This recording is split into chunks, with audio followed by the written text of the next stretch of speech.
There's a new buzzword in Formula 1, porpoising. But what is porpoising? To the average person it may look something like this, a happy chappy from the bottom of the sea. But to an F1 fan it may look something like this, an unsightly bouncing of the car up and down as it makes its way around the track, and from on board it's not much better. So why are they porpoising now? The last set of regulations allowed cars to produce the majority of their downforce by manipulating airflow over the top surfaces of the car, such as the wings and floor.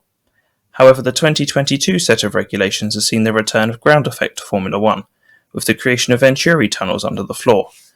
As airflow accelerates through these tunnels, it creates an area of low pressure under the car, effectively sucking it onto the ground. These rules were introduced as downforce generated in this way creates less dirty air for the car behind, and hence allows the car behind to follow more closely, with the aim of improving the racing.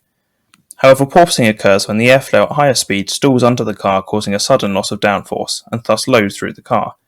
As the load drops off, the car rises from the ground to a higher ride height where downforce is suddenly more effectively generated again, with an increase in load, and pulls the car back down to the ground again in a vicious cycle.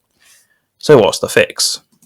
Well, it's a combination of floor stiffness to create a stable aero platform, hence why we've seen the return of floor stays this year, and optimization of car setup and suspension characteristics that predispose the car to perpetuating this cycle.